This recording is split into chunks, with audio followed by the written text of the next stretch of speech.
You know, today I'm doing something entirely different. On the west coast of British Columbia, shell fishing is a form of sport fishing. And I'm with a good buddy of mine, Bob Paquin from Lund, British Columbia. And I lived out in Lund, I guess it'd be almost 30 years ago now, 25 years ago, right? At least 25, yes. I get back whenever I can, and this guy knows how to catch shellfish, and he knows how to raise shellfish. So stick with us, because we're going fishing. You ready for it, buddy? Ready for it. Let's go. What is this thing? That's a Dungeness crab. I'm going fishing all the time, and my baby's going fishing too. Bet your life that your sweet wife can catch more fish than you. Any fish will bite if you got the right bait. Now here's a little something that I'd like to relate. With my pole and my line, I'm going fishing. Yes, I'm going fishing. My baby's going fishing too. Going Fishing with Darryl Choronzey is brought to you in part by Yamaha, when you want the best. Abu Garcia, for life.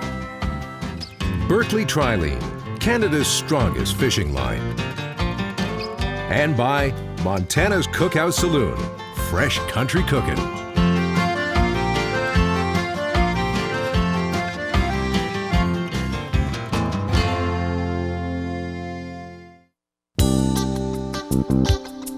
What's that old saying?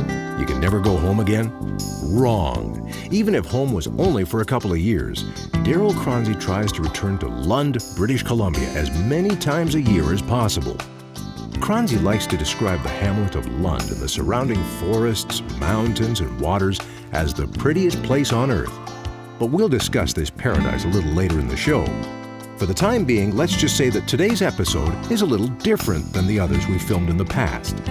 The fishing is completely different than anything we've covered in past episodes. But on the West Coast, shell fishing for crab, oysters, scallops, clams, and prawns, both the commercial and sport variety, is a way of life for the residents of British Columbia. Today, Cronzy joined longtime friend Bob "Frenchy" Paquin as they enjoy shell fishing on the Pacific waters surrounding Lund, British Columbia. Bob Paquin, you know what I always said? Oakover Inlet, and I'm not being smart, as far as I'm concerned, is one of the prettiest places in Canada. It certainly is, yeah. I've been here for over 30 years. Yeah, I was here for a while, until you ran me out of town. Bob, we're inside the passage, right? Yes. And the inlet is actually, how do I say it, east of the passage, like we come around from the passage into Oakover Inlet. That's correct. How long is the inlet? The inlet's about 4 kilometers long. 4 long, half a kilometer across? Yeah, there's 2 or 3 little inlets, like Lancelot Inlet, which is in the Malaspina complex. Okay, and we stayed last night in the cottages over there. What's that called? That's Desolation Sound Resort. It's nice. Very, very nice, yes. Very, very nice. Now, you've come in here and you said, okay, let's go visit my leases. So this is one of your leases, yes. Right? You leased the area from the government, is that it? Yeah, we lease the water from the provincial government for a term of 20 years, and it's renewable every 20 years. And you've got to do an estimate and a plan of how many oysters you're going to raise here. Yeah, we have to do a management plan to show them exactly what we'll do as far as anchorage, and we also have to write to Coast Guard and get their permission, and we have flashing lights at nighttime and marker buoys. And now we're going to go in there and look at these in a minute, but each of those barrels, all they're really doing is holding up They're holding the a long line. Yeah. Yeah. How many oysters are there? We have about 10,000 pipes there Yeah. that we just saw there, the 2-meter pipes. And so you've probably got 500,000 oysters on those pipes. Yeah, 10,000 at 5 dozens. Oh yes. Yeah. So we're going to go in. You're going to show me all about the oysters. Yes. Start her up and let's go. Okay. How old are these oysters? They're about 2.5 years old, and they were started as seed. We buy larvae from a hatchery in Vancouver Island and set them on these pipe in a tank, which we call remote setting. And they're about 350 microns when we set them, so 1 to 2 mils. So they grow quick though? They grow fairly quick. They're always suspended in the water as opposed to a beach oyster that's center tidal all the time. So what you've got 2 or 3 years ago, you had the seed was stuck to the pipe? They're stuck to the pipe, yeah. Okay, we've got them stuck to the pipe, we lower them? We keep them in the water and keep them clean. I clean them usually about every 1.5 years, once through their cycles. I pull them out of the water, make sure there's no starfish on them, not too many mussels growing. and then they're back in the water. And at the end of the 2.5 years, they're ready for harvest. So we just strip them from the pipes now and send them to market. So the only real predator they've got is the starfish and some mussels. The only real predator is the starfish. The mussels just impede the growth of the oysters. And okay, right now, what do we got? How many would we have on one of these pipes? On one of these tubes, they're 2 meters long. We usually have 5 to 6 dozens per pipe. Okay, I'm not going to ask you what you make on it, okay? But in the restaurant, how much are one of these oysters? We sell them by the dozens. So these oysters are mediums to large. So they sell for about $5.50 a dozen wholesale. Okay, now if you walked into a bar in Vancouver, how much do you pay for one oyster? Probably $1.50 to $2. I get to take some home, eh? 1 or 2. Okay. There, we can break one off if you want. Okay. I won't break that one off. They're very sharp. Yeah, there you go. Yeah, there's one oyster right here. Now, Bob, you mentioned it's low tide, and I see you've got 4 or 5, what do you call them, bags full up there?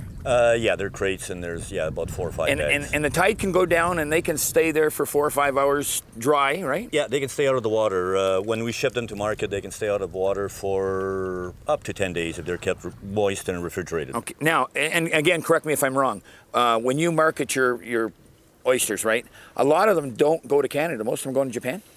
Most of them go to the Orient, not necessarily Japan, but Singapore, Manila, Hong Kong.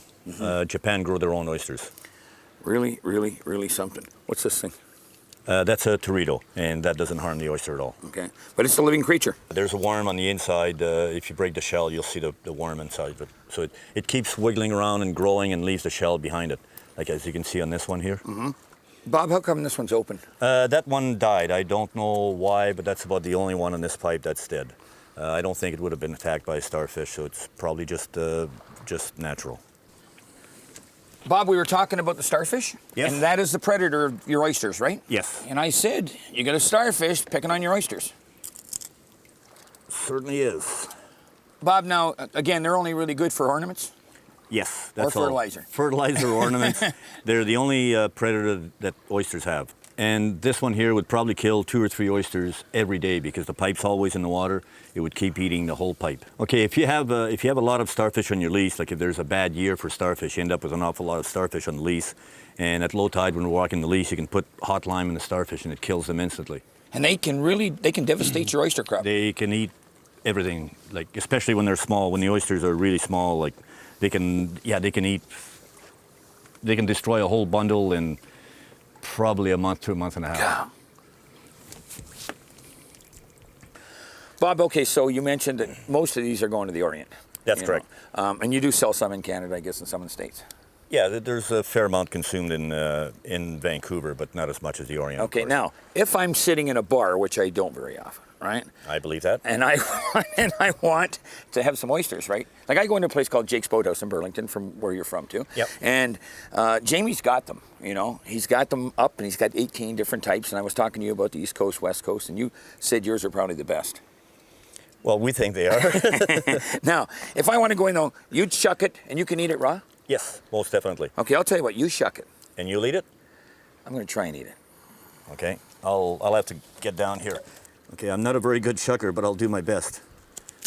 Oops. Keep As you can easy, see, you're not usually supposed to do that, but when they're grown on a long line or completely submerged in water, the shell is much softer than the oysters on the beach. You'll probably find that very tasty. Oh, very, yes, very, very nice. tasty. Now, Bob, you eat everything? Yes, you eat the whole oyster. The whole oyster. Right? That's the way you do it. Shore lunch. Raw shore lunch, right? Let me just... And they are nice, very, very nice. They're great. Don't you agree? Yeah. Let's break open the whole pipe.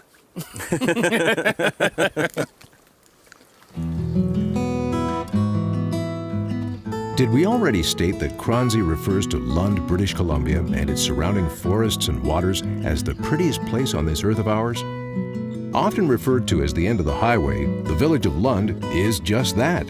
It's the farthest point one can travel by automobile north from Vancouver along Coastal Highway 101. Even then, that journey also includes a couple of ferry trips to cross inlets between the big city and the little village. Established in 1880 by two Swedish brothers, Lund is known as the gateway to Desolation Sound. It's a region that offers a maze of sheltered waterways, bays, islands, and inlets. Do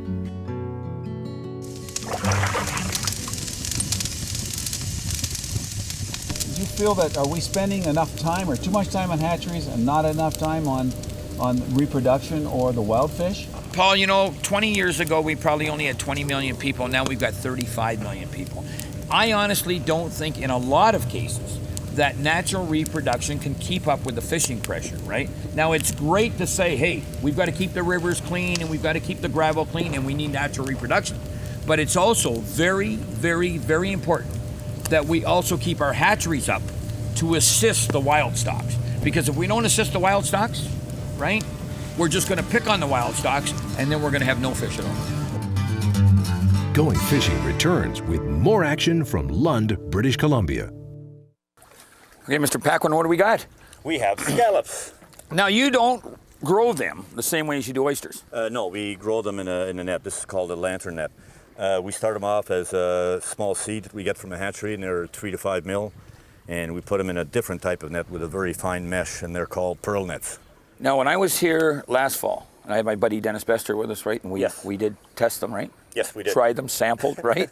So I expect to sample these. But you said, okay, on the west coast of the island, this is a big business, but you're the only guy in Oakover actually doing scallops. Doing scallops, yeah. I just grow these for my own use. I know the people that own the hatchery, and they're very nice to me. But they supply seed for the people on the west coast. The water is much colder, and it's quite an industry, yes. So really, there's not a lot in the passage that are doing the scallops? Almost none. Okay. Definitely none in Oakover, and Vancouver Island a few, but mostly in the west coast. And they can actually swim, eh? Yes, they can. That's why they're in the net. You'll see some of them will probably open up, or I hope some do. Here's one. Oh, we have a different scallop here. We have what we call a swimming scallop, which is natural to BC. Okay. They grow a little bit bigger than that, maybe up to 3 inches. Not that I want to try one, but can you eat those? But yes, you can. You eat the whole scallop in these, and in the bigger ones, you only eat the abductor muscle. Mm-hmm. And these are a hybrid Japanese scallop. I'll throw this back in the water. Yeah, this one's open. You don't want to put your finger in there because they really pinch. Do they? Oh, yes. So, Bob, you actually want, when you're going to harvest them, you want them open? Well, as soon as I put the knife in, it'll probably clamp shut again. Actually, we shouldn't even harvest them when it's, yeah, you can see it's shut right now. Yeah. Just felt the pressure of the knife a little bit. But they're not harvested in the hot sun because the sun is very hard on the scallops. I'm going to be very hard on that scallop shortly, too. I believe you are. Now, there's the scallop. And now what we do is rip all the guts out and leave the muscle inside.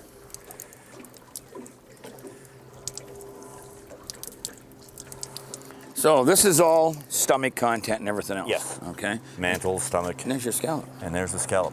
Where's the bacon? Cut this little piece. You don't need bacon with these. You only eat them raw. Not allowed to cook these at all. I'll just give it a quick rinse in the water, and we'll give them a shot. Okay, now this is nice and rinse. Now, if you're not hungry, don't worry about it. If you don't want any, it doesn't matter. You certainly won't insult me. I'll take it. Thank you very much. Now he's waiting till I try it. I'm going to wait for you to try it. Now, you don't nibble on these, right? You just put it in and chew. Oh, you chew on them. Last fall when I was here, right? Oh. You could have left me on the float with the, hey, that was mine. You could have left me on the float with your knife and I could have stayed here all week. If you've never had scallops right out of the water, really, you haven't lived. Oh, no, they're wonderful. There's a nice big one here. Now, Bob, do you bother steaming them? It's always raw? Always raw. You definitely can cook them, but not fresh scallops like this. Just not allowed. I'll tell you what, if people haven't tried this, and very few people have had them like this, these have to be the tastiest creature in the sea. Yes, the mussel is very, very sweet, not chewy at all. They're just wonderful.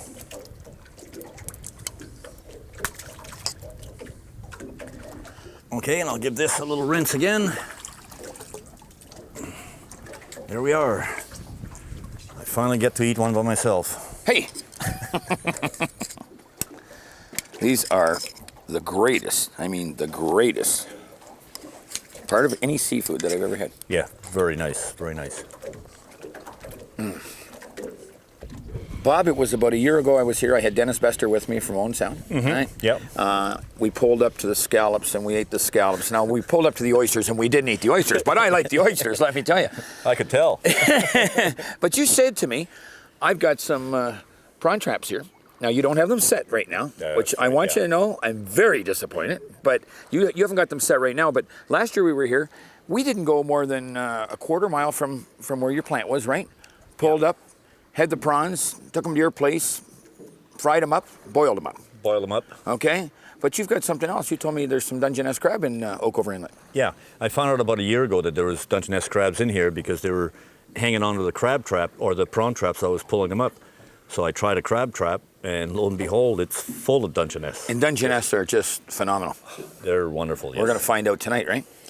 Well, we'll be pulling a trap, and we'll see if there's any in there. I certainly hope there is. Let's go and pull traps. Oh, sounds good to me.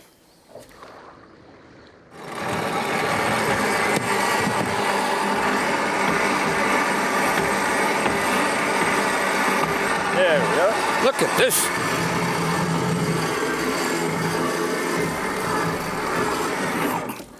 Bob, we got some Dungeness. 1, 2, 3, 4, nice Dungeness. Dungeness, not Dungeness? Dungeness. Dungeness, all right. Okay, so we'll open up the trap. Now, are these average size? Yes, I usually get them a little bit bigger than that. Maybe the water's a little bit too shallow. Got to make sure that they're all males, not allowed to keep females. How do you tell the difference? The male has a point Yep. in the shell, and I don't think we have any females here. On the female, you don't have this point, just a big round flap. So you were telling me last night you keep your fingers away from the front claws. Most definitely. These are heavy-duty pincers. Would they pinch? Oh, very, very hard. Bob, let me ask you two things. There's a size limit first on Dungeness, right? Yes. Dungeness? Dungeness. Yes, they have to be 6 inches across the widest part of the shell, right at these points here, and these are well over 6 inches. Okay. And have you got a possession limit per day? Yes, 2 crabs per day in this area. Uh-huh. And a 2-day aggregate, so you're allowed 4 crabs in your possession, but only 2 a day. Now, if you went into a restaurant, what would you pay for one of these crabs for a meal? For a crab dinner, probably in the order of $25. Bob, when you're cooking these up, you just season the water, drop the crabs in? Yeah, just heavily salted water, boiling water for 10 minutes. And I usually clean them first and break them in half so that you only have the 2 halves and you don't have all the inside of the body meat. Neat looking creature. Very nice. It'll make a great dinner tonight. Be a great dinner tonight, my buddy. That means you're cooking. Yes, of course. I'd love to. Going Fishing returns with the Duquesne Gas Grill Shore Lunch. The Lund Hotel has been the center of life for the population of this village for more than 100 years. It's also an establishment that advertises a $1 million view, great accommodations, and some of the finest dining on the North Pacific coast. Originally established as a supply station for boaters journeying up the coast, the Lund Hotel today offers 20 guest rooms, which includes fantastic, breathtaking views, first-class accommodations, and again, those fantastic dining experiences. Steve Tipton, the manager of the Lund Hotel. Did you know that I used to live here? I heard that today. You heard that, eh? I used to be here, I guess, about 25 years ago. Hey, this is paradise. Now, what we're talking about is the $1 million view, right? We are. Is that a honey? It's beautiful. How many people visit the Lund Hotel? It's a little quieter in the winter, but Yeah. they come from all over the world to see this time of year. I'll tell you, when I lived down here, and this was before I lived here, but when I lived here, I used to hear John Wayne used to come by here, Eastwood used to come by on his way to Stewart's. Bob Hope was here. There was a real good friend of mine named Willie Murray. You must have heard of him. He was a legend, hey? Yeah. But you've got something. You know, you're at the end of the road, the end of the mainland. There's 2 ferries from Vancouver. And then when you get to the Lund Hotel, you can't go any further. That's correct. Go 300 yards and that's it. And I mean, this is, and I mean paradise. You really got something. Yes, we do. We're right next to the opening of Desolation Sound. We're surrounded, of course, by some beautiful islands here, Savory and Hernando. And close around the corner is Oakover Inlet. And that's where I was all day today. You know, when I lived here, right, I was really good friends with Bob Paquin, Frenchie, right? And the first week I was here, he took me over to Savory. We did some deer hunts, right? I used to salmon fish just off the point of Savory, and but he never took me prawn fishing. So you're going to do up my crabs? We are. How are we going to do them? I believe they're boiling. Are they? Yeah. A little salt water? Yes. Lots of butter? For sure. Now, do you know what I tell people? When you eat seafood, you get smarter and you never get fat. You going to prove that for me? I'm going to try. Let's go for it. Okay. Bobby Paquin, I can't believe this. You know, here we are. 25 years since I've been here. I've never been in the kitchen of the Lund Hotel. Yeah, it's great, isn't it? Pretty neat. I got Paolo beside us, right? Yes. Paolo's already cleaned the crab. Yes, Yeah. they look nice. Broken off the claws, and all we've got is edibles right now, right? Frenchie is an old timer in Lund. You said to me, well, we just boil it in salt water. But this is better than salt water. We've got the salt water, we've got the lemons, we've got bay leaves, and we got white wine. Perfect. I'm just gonna put the crab in and let it cook.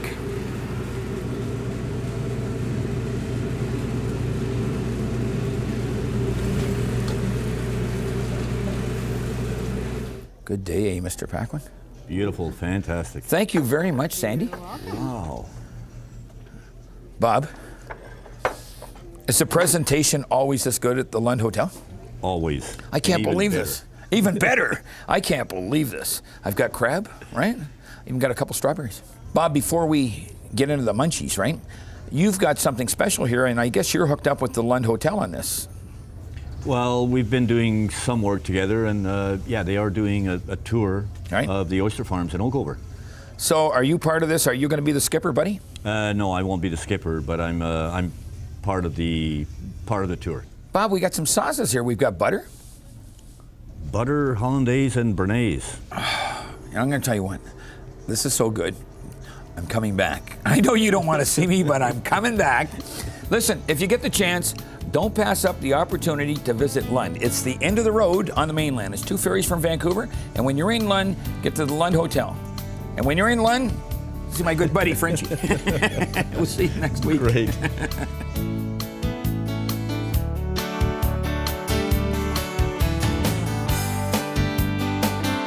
When traveling to British Columbia, Darryl Choronzey and the crew fly WestJet Airlines.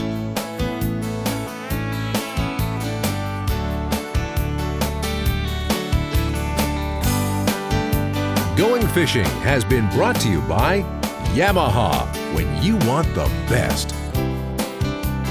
Abu Garcia, for life. Berkeley Trilene, Canada's strongest fishing line. And by Montana's Cookhouse Saloon, fresh country cooking. Going Fishing would like to thank the following fine sponsors. Going fishing, going fishing. Baby smiling my way, gonna have a great day, no competition. Going fishing, going fishing. We'll be gone, but not for too long, going fishing. We'll be